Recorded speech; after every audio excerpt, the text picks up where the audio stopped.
Hello guys, welcome back my channel Puja day. কেমন আছো তোমরা? আই হোপ কি তোমরা খুবই ভালো আছো, আর আমিও খুবই ভালো আছি।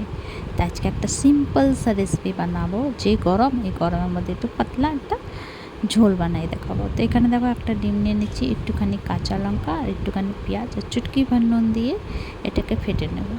এখানে কড়াই বসিয়ে দিয়েছি, কড়াইটা গরম হয়ে গেলে এর মধ্যে সরষের তেল দিয়ে দেবো। তারপরে যে ফেটেছিলাম ডিমটা, ওইটাকে আমলেট করে নেব। তো সেমভাবে অমনি সমস্ত ডিমটাকে আমলেট করে নেব। তো এই যে দেখো, এক সাইডে হয়ে গেছে। তো এই যে এইভাবে আমি মুড়িয়ে দেব, উলট পুলট করে একটুখানি ভালো করে ফ্রাই করে নেব, তারপরে তুলে নেব। তো এত গরমের মধ্যে এই পাতলা ঝোল একবার বানিয়ে খেয়েও, ভীষণ সুন্দর লাগে খেতে, ভাতের সঙ্গে খুব ভালো লাগে। একদম পাতলা ঝোল হচ্ছে, তো কোনো মশলাপাতি নেই, একদম সিম্পল। তো এইভাবে সমস্ত আমলেটগুলি আমি বানিয়ে নেব।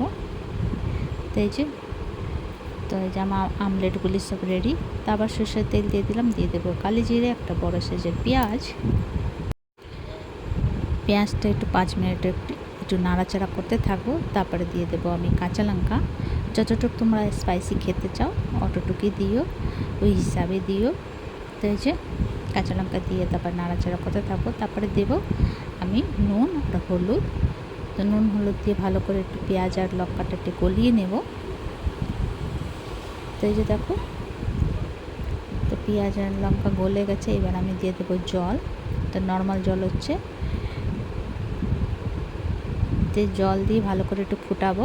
তারপরে এই যে আমলেট যে করেছিলাম এক এক করে দিয়ে দেব। তো ভালো করে একটু ফুটে গেলে তারপরে আমি নামিয়ে নেব।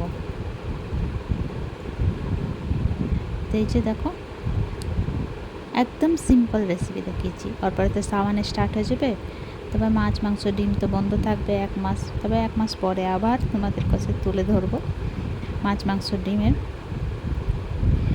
তব তক আমি সিম্পল রেসিপিটা দেখাতে থাকবো। তো তোমাদেরকে আমার ভিডিওটা কেমন লাগলো, ভালো লাগলো প্লিজ লাইক শেয়ার কমেন্ট করো, সাবস্ক্রাইব করে দিও। আবার নতুন ভিডিওর সঙ্গে দেখা হবে। তো তোমরা সবাই ভালো থেকো, সুস্থ থেকো। ভিডিওটা কেমন লাগলো কমেন্ট করে জানিও। তো এইভাবে একবার বানিয়ে খেয়েও, খুবই ভালো লাগে ভাতের সঙ্গে খেতে। তো ভিডিওটা এখানে শেষ করছি। Bye bye, take care.